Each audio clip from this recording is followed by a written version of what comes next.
സ്വന്തം വീട് എന്ന സ്വപ്നം നിങ്ങൾക്കുണ്ടോ? എങ്കിൽ 2026 ആ സ്വപ്നം യാഥാർത്ഥ്യമാക്കാൻ പോവുകയാണ്. കാനഡയിലെ ലണ്ടൻ നഗരത്തിൽ പുതിയ വീട് വാങ്ങാൻ പ്ലാൻ ചെയ്യുന്നവർക്ക് ഇതാ ഒരു വമ്പൻ സന്തോഷ വാർത്ത.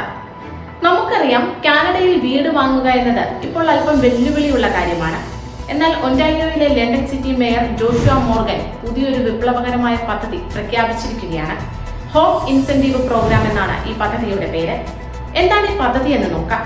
ഇത് പ്രധാനമായും ആദ്യമായി വീട് വാങ്ങുന്നവർക്കും കുറഞ്ഞ വരുമാനമുള്ളവർക്കും വീട് വാങ്ങുന്നത് എളുപ്പമാക്കുക എന്നതാണ് ഇതിന്റെ പ്രധാന ലക്ഷ്യം.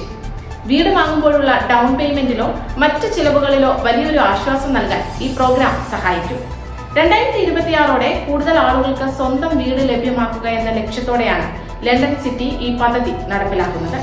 നഗരത്തിലെ ഭവന പ്രതിസന്ധിക്ക് ഒരു പരിഹാരം കാണാൻ ഈ പുതിയ ഇൻസെന്റീവ് പ്രോഗ്രാം സഹായിക്കുമെന്നാണ് മേയർ പറയുന്നത്. ലണ്ടൻ സിറ്റിയുടെ പുതിയ ബജറ്റ് പ്രഖ്യാപനങ്ങളുടെ ഭാഗമായാണ് ഈ തീരുമാനം വന്നിരിക്കുന്നത്. ഏകദേശം $10 മില്യൺ ഈ പദ്ധതിക്കായി മാറ്റിവെച്ചിട്ടുണ്ട് എന്നാണ് പുറത്തുവരുന്ന റിപ്പോർട്ടുകൾ സൂചിപ്പിക്കുന്നത്. വീട് വാങ്ങാൻ ഉദ്ദേശിക്കുന്നവർക്ക് സാമ്പത്തിക സഹായം നൽകുന്നതിനോടൊപ്പം തന്നെ ലണ്ടൻ നഗരത്തിൽ കൂടുതൽ അഫോർഡബിൾ ആയ വീടുകൾ നിർമ്മിക്കാനും ഈ പദ്ധതി പ്രോത്സാഹനം നൽകുന്നുണ്ട്. 2026 വീട് വാങ്ങാൻ തയ്യാറെടുക്കുന്ന മലയാളികൾ ഉൾപ്പെടെയുള്ള പ്രവാസികൾക്ക് ഇതൊരു സുവർണ അവസരമാണ്.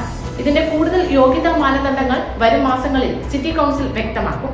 ലണ്ടൻ സിറ്റി മേയർ ജോഷുവ മോർഗന്റെ ഔദ്യോഗിക പ്രഖ്യാപനങ്ങളും ഒന്റാരിയോയിലെ പ്രമുഖ പ്രാദേശിക വാർത്താ മാധ്യമങ്ങളുമാണ് ഈ വിവരങ്ങളുടെ പ്രധാന ഉറവിടം. കാനഡയിലെ ഇതുപോലുള്ള ലേറ്റസ്റ്റ് വാർത്തകളും ഇമിഗ്രേഷൻ അപ്ഡേറ്റുകളും കൃത്യസമയത്ത് അറിയാൻ കാനഡ വാർത്തകൾ എന്ന ഞങ്ങളുടെ പേജ് ഇപ്പോൾ തന്നെ ഫോളോ ചെയ്യൂ. ഈ വീഡിയോ നിങ്ങളുടെ സുഹൃത്തുക്കളിലേക്കും ഷെയർ ചെയ്യാൻ മറക്കരുത്.